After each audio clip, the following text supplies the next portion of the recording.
जब भी विद्यार्थी लोग जब तैयारी करते हैं, युवा अवस्था में रहते हैं, नई जोश नई उमंग रहती है विद्यार्थियों के अंदर। सबका सपना होता है कि यूपीएससी बीपीएससी क्वालिफाई करके बड़े बड़े अधिकारी बने। लेकिन अक्सर देखा जाता है अधिकारी बनने के बाद जो पहले का सपना रहता है, जो पहले का जोश जुनून रहता है, वो ख़त्म हो जाता है। और पहले का जोश जुनून रहता है कि हम अपने राज्य की व्यवस्था को, जिस जिला में रहेंगे या जिस अनुमंडल क्षेत्र में रहेंगे, वहाँ की व्यवस्था को, डेवलपमेंट को लेकर के सुधारने का काम करेंगे। लेकिन अक्सर हम लोग देखते हैं वहीं अभ्यर्थी जो जॉब लगने से पहले जो जोश जुनून रहता है, वो जोश जुनून ख़त्म हो जाता है और वे भी भ्रष्टाचार का हिस्सा बन जाते हैं लोग। तो ऐसे में सर क्या आपकी राय रहेगी इस शब्द को लेकर के? और हमने जिस क्वेश्चन को किया, शायद बखूबी आप इस क्वेश्चन को समझ भी गए होंगे मेरे कहने का तात्पर्य क्या है।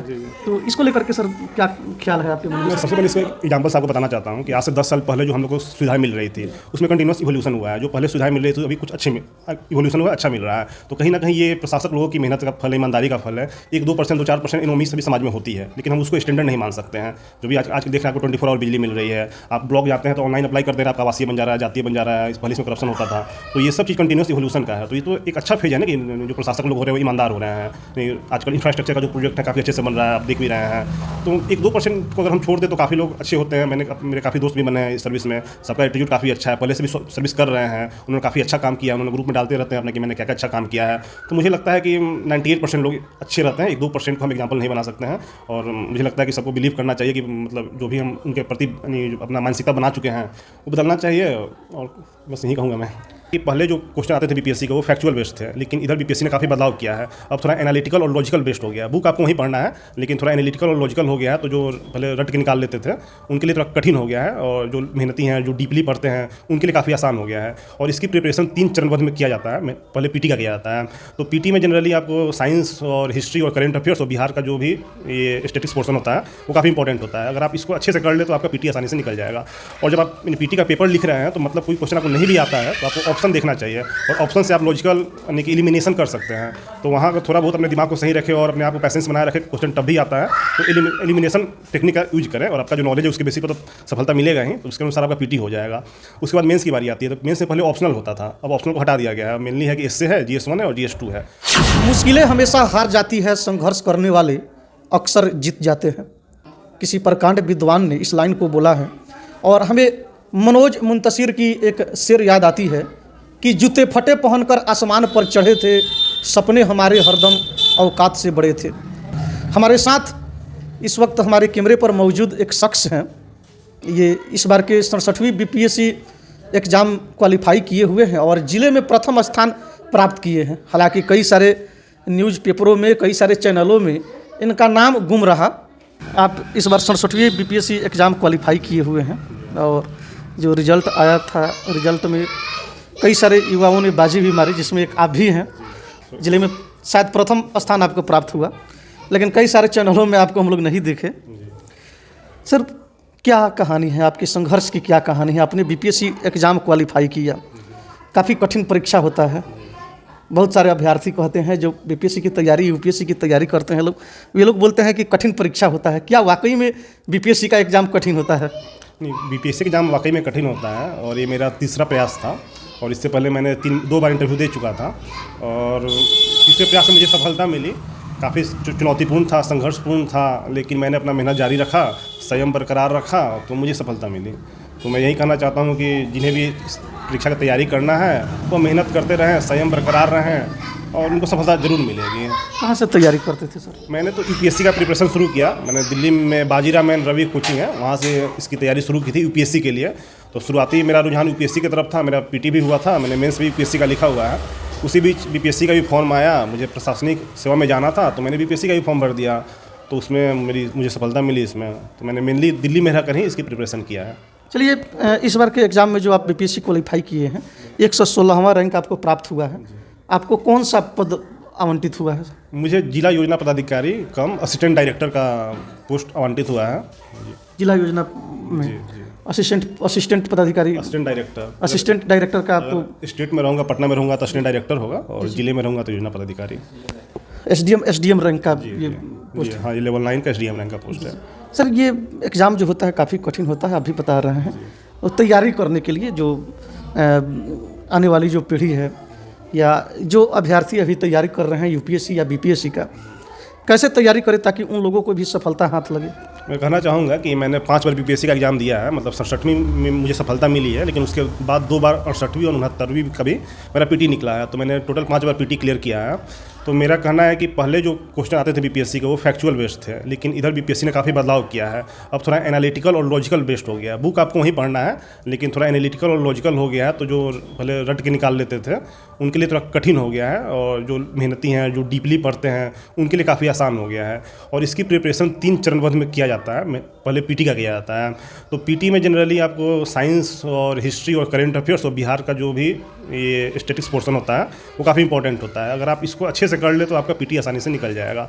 और जब आप पीटी का पेपर लिख रहे हैं तो मतलब कोई क्वेश्चन आपको नहीं भी आता है तो आपको ऑप्शन देखना चाहिए, और ऑप्शन से आप लॉजिकल यानी कि एलिमिनेशन कर सकते हैं।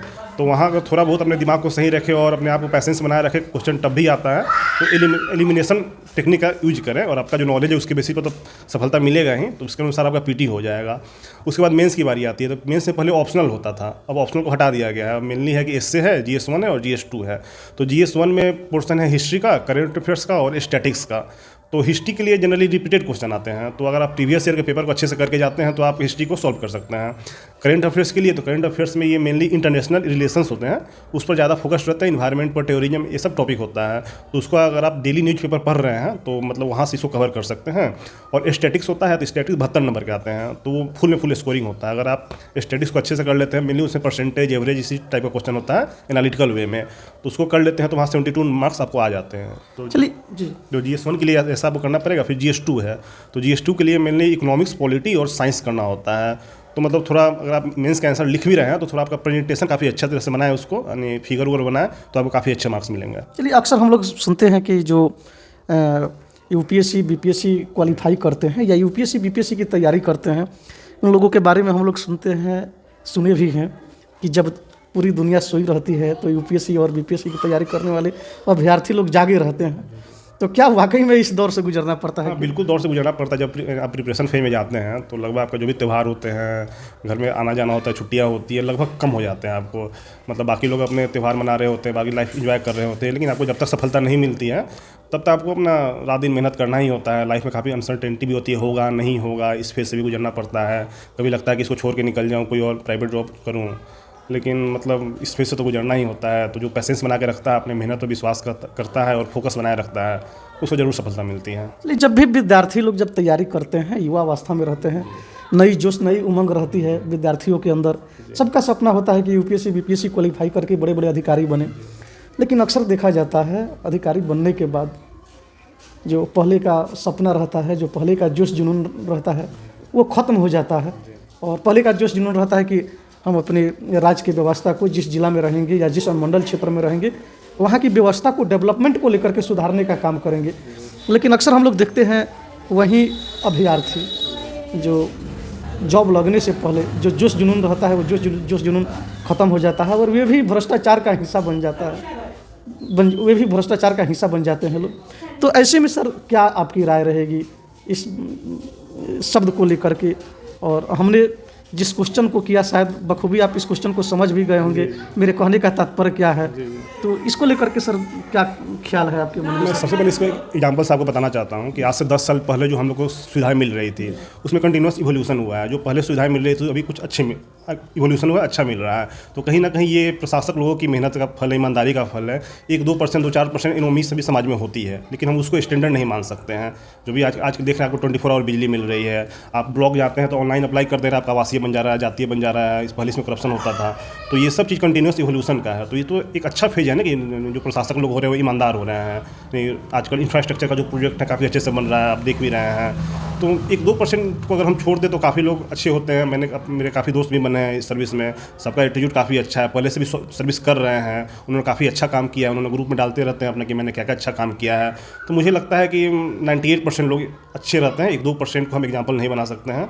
और मुझे लगता है कि सबको बिलीव करना चाहिए कि मतलब जो भी हम उनके प्रति यानी अपना मानसिकता बना चुके हैं वो बदलना चाहिए, और बस यही कहूँगा मैं।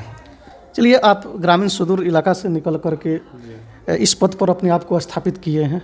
डिस्ट्रिक्ट स्कीम के आप असिस्टेंट डायरेक्टर बने हैं, जिला योजना के? जिला योजना जी, पदाधिकारी जिला और- जिला योजना के आप असिस्टेंट डायरेक्टर? नहीं, मेरा पोस्ट है जिला योजना पदाधिकारी, और मैं स्टेट में रहूँगा तो किसी भी विभाग में मुझे अगर पोस्टिंग मिलता है तो असिस्टेंट डायरेक्टर का पोस्टिंग मिलेगा मुझे। वर्तमान में अभी आप जिला योजना पदाधिकारी का ही आपको अभी मेरी पोस्टिंग अभी हुई नहीं है, तो अभी पोस्टिंग मुझे मिली नहीं है। जब वहाँ जाऊँगा तो पता चलेगा क्या पोस्टिंग है। क्या पोस्टिंग? जी।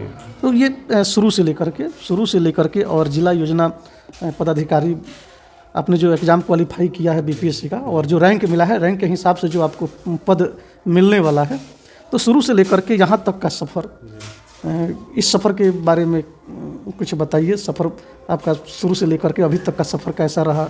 मेरी शुरुआती पढ़ाई बेगूसराय से हुई है। मैंने बेगूसराय में गांधी शिक्षण संस्थान स्कूल है, वहाँ से मैंने आवासीय विद्यालय है, वहाँ से मैंने पढ़ाई की। उसके बाद मैंने मुजफ्फरपुर से सनशाइन स्कूल है, वहाँ से मैंने अपना 10th किया। उसके बाद मैंने इंजीनियरिंग का प्रिपरेशन किया। उसके बाद मैंने बेंगलोर में से मैकेनिकल इंजीनियरिंग में पढ़ाई की। उसके बाद मैं दिल्ली चला गया, बाजीराव रवि इंस्टीट्यूशन है यूपीएससी के लिए, वहाँ से मैंने कोचिंग ली थी। उसी दौरान मैंने इस सब एग्ज़ाम को दिया और मुझे सफलता मिली। आप बता रहे हैं कि हमने इंजीनियरिंग की पढ़ाई की, और जब आपने इंजीनियरिंग की पढ़ाई की, टेक्नोलॉजी की जब आपने पढ़ाई की, तो फिर ये सोशल सर्विस में आने का क्या रीज़न है, क्या कारण है?